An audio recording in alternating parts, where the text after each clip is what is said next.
We all know that digital computers changed virtually every aspect of our life. Well, the arrival of quantum computers could be even more historic than that. We're now in the initial stages of the next revolution. We're talking about a new generation of computers, the ultimate computer, a computer that computes on atoms, the ultimate constituents of matter itself. The question is, who's involved in this race to perfect quantum computers? And the answer is everyone. All the big players are part of this race because if they're not, Silicon Valley could become the next Rust Belt. Also, anyone who's interested in security is interested in quantum computers. They can crack almost any code that is based on digital technology. That's why the FBI, the CIA, and all national governments are following this very closely. Quantum computers will change everything. The economy, how we solve problems, the way we interact with the universe, you name it, quantum computers will be there. I'm Dr. Michio Kaku, professor of theoretical physics at the City University of New York, and author of Quantum Supremacy, about the rise of quantum computers.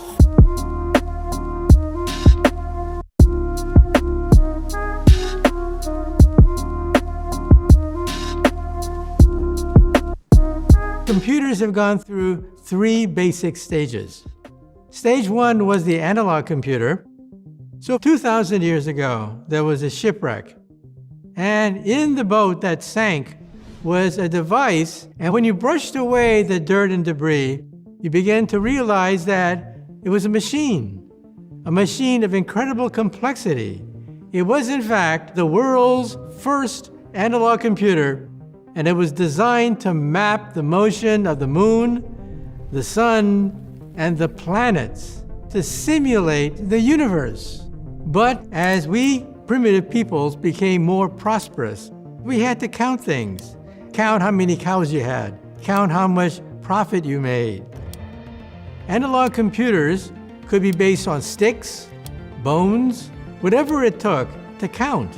So this went on for thousands of years until finally we reached the work of Charles Babbage.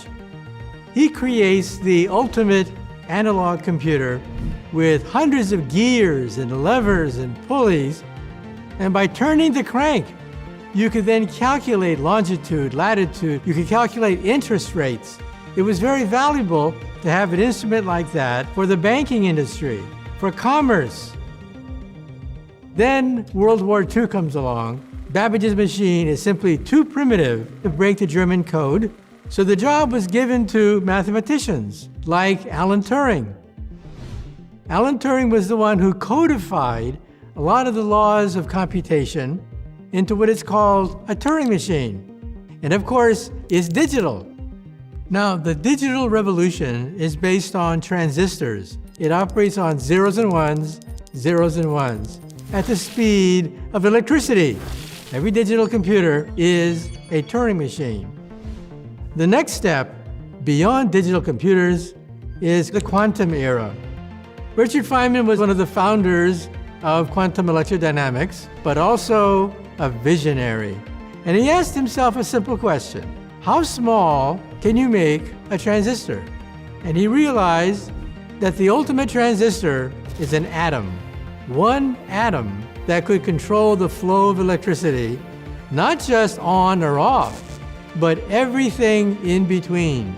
We have to go to quantum computers. Computers that compute on atoms rather than on transistors.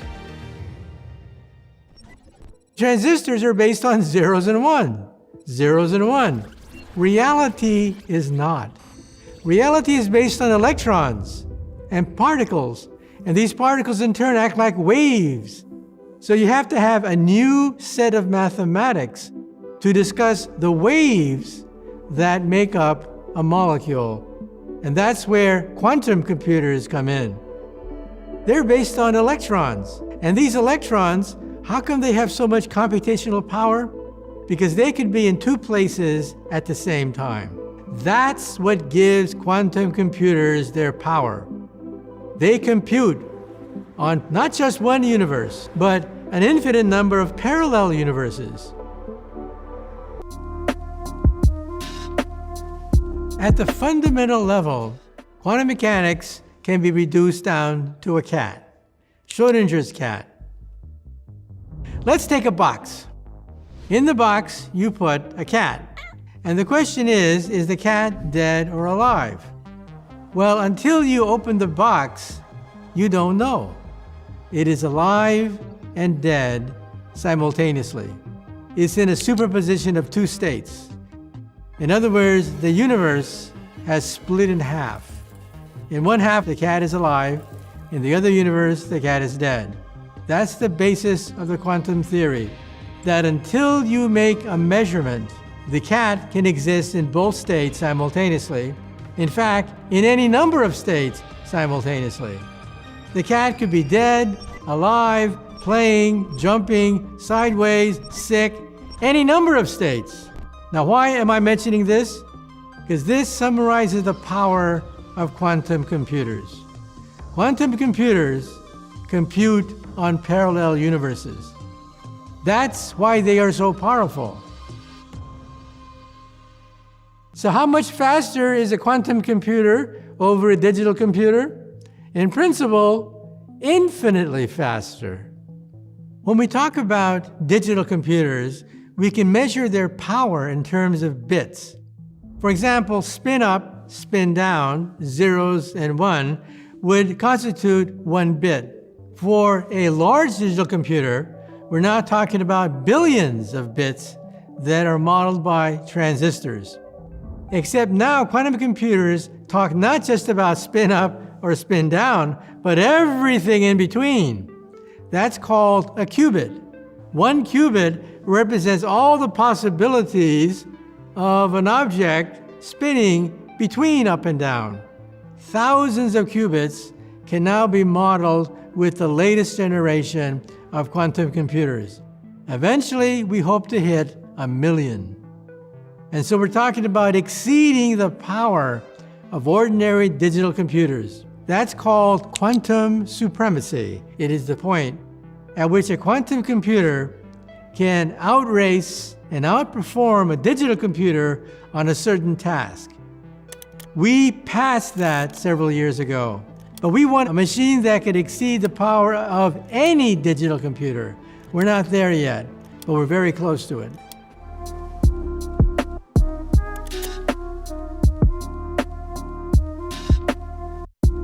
The number one problem facing quantum computers is the question of decoherence. Everything is based on particles like electrons, and electrons have waves associated with them. When these waves are vibrating in unison, it's called coherence. And then you can do calculations of a quantum mechanical nature. But if you fall out of coherence, then everything vibrates at a different frequency, and what is that called? Noise. You have to reduce the temperature down to near absolute zero, so everything is pretty much vibrating slowly in unison. That's difficult. Now, nature solves this problem. It is the basis of all life on the earth. Photosynthesis, for example, is a quantum mechanical process. Mother Nature can create coherence at room temperature. Amazing. A flower can do calculations that our most advanced quantum computer cannot. Mother Nature is still smarter than us when it comes to the quantum theory. So let's face it, there are hurdles affecting the growth of quantum computers, but they pale in comparison to the benefits that may be unleashed by quantum computers. We're talking about opening the floodgates. Take a look, for example, of food supply. The green revolution that allows us to feed the population of the world is slowly coming to an end. We're trying to use quantum computers to unlock the secret of how to make fertilizer from nitrogen. Take a look at energy. quantum computers may be able to create fusion power by stabilizing the superhot hydrogen inside a fusion reactor. And take a look at medicine. You realize that life is based on molecules.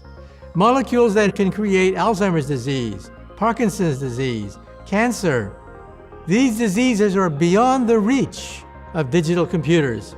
But hey, this is what quantum computers do. We'll be able to model diseases at the molecular level. And that's why we hope to cure the incurable using quantum computers. We're talking about turning medicine upside down.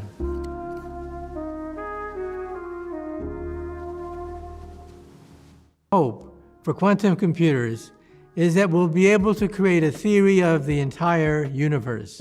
The theory that eluded Einstein, the theory that would explain black holes and supernovas and galactic evolution. But the equations are so complex that no one has been able to solve them. Perhaps they'll be solved in the memory of a quantum computer.